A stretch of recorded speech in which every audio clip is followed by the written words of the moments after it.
Então sejam bem-vindos à nossa aula de matemática, né, do sexto ano. Hoje nós vamos ver sobre propriedades da multiplicação, certo? E o que são propriedades?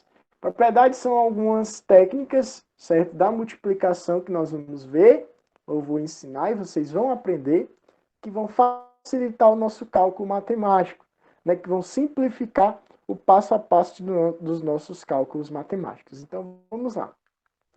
O primeiro aqui que nós vamos conhecer é a propriedade de multiplicação de fechamento, certo? E o que é que a propriedade de fechamento ela nos diz? Ela nos diz que o produto da multiplicação de dois números naturais é sempre um número natural. Ou seja, a multiplicação de dois números vai ser sempre um número que a gente conhece, tá? Um número natural. Por exemplo, eu trouxe aqui 2 vezes 7, que dá igual a 14.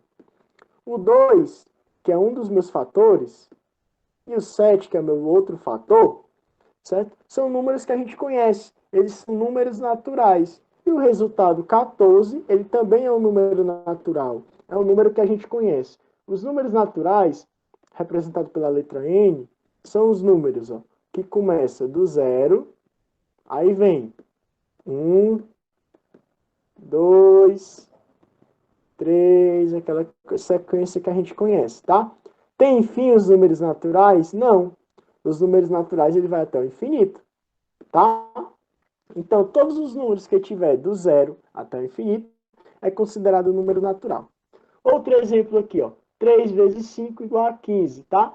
O 3, ele faz parte dos números naturais, tá? O 5 também faz parte dos números naturais, ele também está aqui dentro. E o 15 também, ou seja, o resultado da minha multiplicação que deu 15 é um número natural. E os meus produtos, que são 3, perdão, e os meus fatores, que são 3 e 5, também são números naturais. Então, a propriedade de fechamento é isso, tá? A multiplicação de dois números naturais resulta em um número natural. 4 vezes 8, 32. E 5 vezes 5, 25, tá? Então, todos esses números aqui são números que fazem parte dos números do conjunto dos números naturais, que fazem parte também da propriedade de fechamento. A próxima propriedade que nós vamos ver é a propriedade comutativa. E o que seria a propriedade comutativa? Né? A propriedade comutativa, pessoal, nós vamos ver com base nesse exemplo aqui, ó. Seja a multiplicação de 7 vezes 5 igual a 35, tá?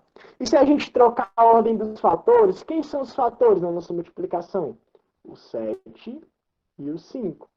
Se a gente trocar a ordem colocando 5 vezes 7, né, nós vamos encontrar também o resultado 35. Ou seja, a ordem dos fatores, tanto faz o que vem primeiro ou o que vem segundo, não alterou o produto. Quem é o produto? O resultado. Então, nós podemos afirmar o quê? Que 7 vezes 5 é igual ou a mesma coisa de 5 vezes 7. Eu posso estar trocando a minha ordem aqui, as parcelas, e o resultado sempre vai ser a mesma coisa. Tá? Isso só dá com 7 e 5, professor? Não. Qualquer multiplicação que eu inverter a ordem dos fatores ou alterar a posição dos fatores, o meu resultado vai ser sempre o mesmo. Tá? Então, de modo geral, o que é que nós podemos concluir de modo geral? Nós podemos concluir isso aqui, que na propriedade comutativa da multiplicação, né, se nós tivermos os números A e B, números naturais, ou seja, números que a gente conhece, nós podemos afirmar isso aqui, ó, que A vezes B vai ser igual a B vezes A. Ou seja, qualquer número, qualquer multiplicação que a gente pegar de números que forem naturais, e a gente fizer essa propriedade, aplicar a propriedade comutativa, vai dar certo, tá? Eu posso inverter a ordem dos meus fatores aí, que não vai alterar o meu produto. Na propriedade associativa, né, que é a terceira propriedade que eu trago aqui para vocês. O que é que ela diz, né? Então vamos observar aqui, ó, a multiplicação de 6 vezes 5 vezes 8. E nós vamos efetuar esse cálculo de 6 vezes 5 vezes 8 de maneiras diferentes. A primeira delas, a segunda e a terceira. Então vamos lá para a primeira. Note que na primeira aqui, eu coloquei um parêntese, certo? No 6 vezes 5, depois eu multiplico por 8. O que isso quer dizer? Isso quer dizer que eu vou resolver primeiro o 6 vezes 5, tá?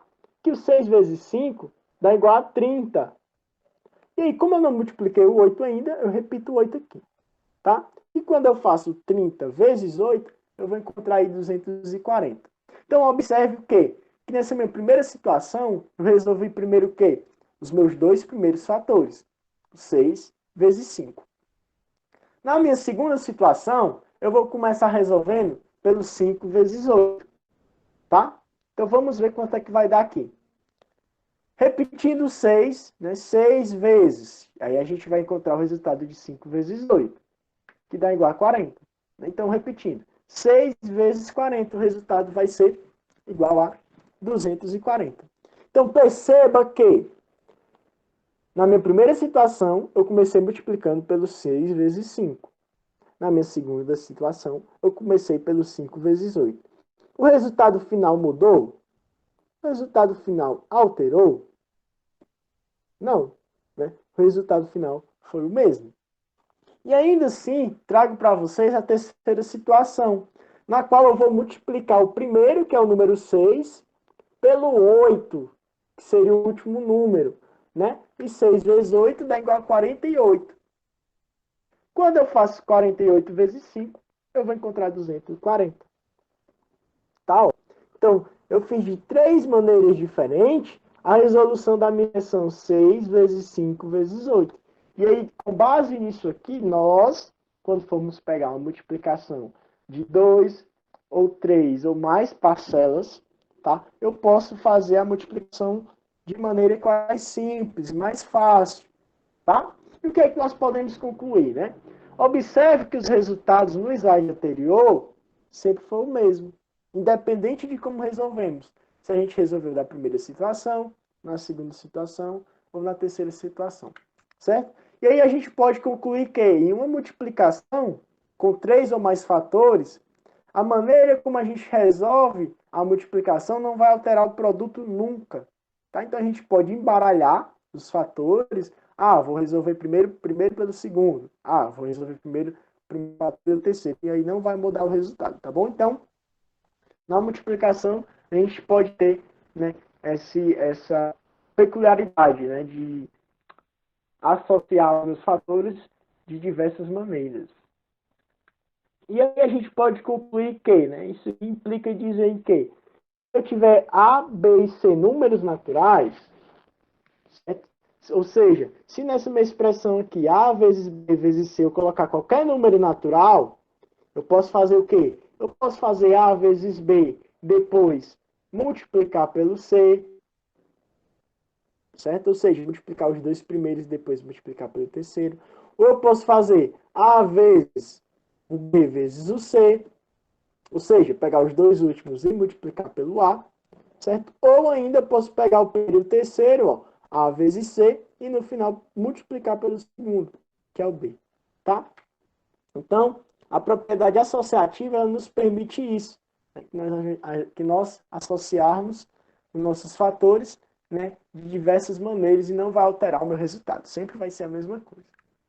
Uma outra propriedade que eu trago para vocês aqui é a propriedade distributiva, certo? Que diz o seguinte, que para a gente multiplicar um número por uma adição ou uma subtração, nós multiplicamos esse número pelos termos da adição ou subtração separadamente e somamos ou subtraímos os resultados. Eita, professor, o que isso significa? Vamos para o exemplo. Ó, eu tenho aqui o 5 que está multiplicando a minha adição 4 mais 3. Eu tenho 5 vezes 4 mais 3, tá? Seria o que aqui? Seria 4 mais 3 mais... São 5 vezes isso aqui, pessoal. 4 mais 3. Vou repetir quantas vezes? 2. Aí 4 mais 3. Até que aqui 5 vezes, né? Afinal, eu tenho 5 vezes essa parcela de 4, esse fator, aliás, de 4 mais 3, certo? E para simplificar isso aqui, como é que nós podemos fazer? Nós podemos fazer de duas maneiras. Nós podemos somar o 4 mais 3, que está dentro do parênteses. Afinal, a gente tem que resolver primeiro o que está dentro do parênteses, né? E aí eu vou pegar o 5 e multiplicar por 4 mais 3, que é igual a 7. 5 vezes 7, 35, tá? Ou ainda assim, o que é que eu posso fazer? Eu tenho aqui 5 vezes 4 e eu posso distribuir. Afinal, a propriedade é distributiva. Como assim, professor, distribuir? Eu posso colocar o 5 para multiplicar o 4, ó. Ou depois eu posso pegar o 5 para multiplicar o 3. Ficando dessa maneira, ó. 5 vezes 4, certo? Mais, por que o mais? Porque eu tenho aqui o sinalzinho de mais dentro do parênteses, tá? Mais o 5 vezes o 3. E aí, 5 vezes 4, nós sabemos que é 20, mais 5 vezes 3, que é igual a 15. E aí, 20 mais 15, igual a 35. Então, eu posso estar vendo aí, tá? A seguinte conclusão, né? Eu posso resolver tanto na primeira situação, quanto na segunda situação. Mas, por exemplo, se eu tivesse um exemplo agora com letras e números, do tipo 2 vezes A mais B. Aplicando a minha propriedade distributiva, eu teria o quê? Eu teria o 2 multiplicando o A, depois o 2 multiplicando o B, ficando da seguinte maneira. 2 vezes A, fecha parêntese, mais 2 vezes B, tá? Note que eu distribuí o meu 2 para minhas duas, né, para os meus dois termos da adição, o A e para o B, tá? Então, isso aqui é a propriedade distributiva. É nós distribuirmos o meu fator multiplicando, certo? Pelos meus termos da adição ou da subtração. Aqui poderia ser uma subtração, tá, pessoal? Se a gente tiver uma subtração dentro do parênteses, a gente pode fazer da mesma maneira. E o que, que a gente pode concluir com isso? Né? Se a gente tiver A, B, C, qualquer número natural, né? A gente tem aqui, ó, que esse A vezes o B mais C é a mesma coisa de que eu distribuir o A vezes B, tá aqui, ó, o A vezes B, mais, né, o sinalzinho de mais que está dentro do parêntese, o A vezes C. E quando eu faço isso aí, eu estou distribuindo o meu A pelos meus termos da adição. E isso aí também implica dizer, como eu já falei, tanto faz para adição como na subtração, é a mesma coisa. Eu pegar o meu A e multiplicar pelo B, que ficaria o quê? A vezes B, menos, por que o menos? Porque é uma subtração, tá? O A vezes C. E eu distribuí aí, ó, o meu A pelos dois termos da subtração. O A vezes C e o A vezes B, tá? Elemento neutro. O que seria o elemento neutro? Né? Na multiplicação, o elemento neutro é o 1. Na adição, o elemento neutro é o 0. Mas na multiplicação, o elemento neutro é 1. E o que isso significa? Que todo número natural multiplicado por 1, o resultado é ele mesmo. Exemplo. 1 vezes 5 é ele mesmo. Número natural 5, então é ele mesmo. Ele está sendo multiplicado por 1 igual a 5. 7 vezes 1, 7. 9 vezes 1, 9. A gente nem costuma estudar a tabuada do 1. Por quê? Por causa dessa propriedade. Então, qualquer número que a gente conhecer que for multiplicado por 1, o resultado vai ser igual a ele mesmo. Ora, e 25 vezes 1? Seria igual a 25. Aqui eu tenho 75, mas era multiplicação por 1, tá? Não é 2, não. É 1. Isso é um erro de digitação. E dá igual a 75, tá? E o que, que a gente pode concluir com isso? Né? Que seja qualquer número natural A, né? O A vezes 1 vai ser igual a A. Qualquer número natural que for multiplicado por 1 vai ser igual a ele mesmo. Elemento nulo. Ou seja, isso aqui implica dizer, isso aqui quer dizer que eu vou anular a minha multiplicação. E quem seria um elemento nulo? O número que eu vou multiplicar e eu vou anular minha multiplicação seria o 0, tá? Se eu pegar o zero e multiplicar por qualquer termo de multiplicação, eu vou anular. Vai ter sempre zero. Certo? Então, qualquer número multiplicado por zero é igual a zero. E nós temos os exemplos. Ó. 0 vezes 5 é igual a zero. 9 vezes 0 igual a zero. 14 vezes 0 igual a zero. E 0 vezes 32 igual a zero. Certo? Então, isso aí implica dizer, ou seja, isso quer dizer que qualquer número natural, eu tenho aqui, seja uma letra, seja A, né? Um número natural, qualquer número natural que eu colocar aqui, e multiplicar por zero, meu resultado sempre vai ser zero. Qualquer número natural multiplicado por zero, meu resultado vai ser igual a zero.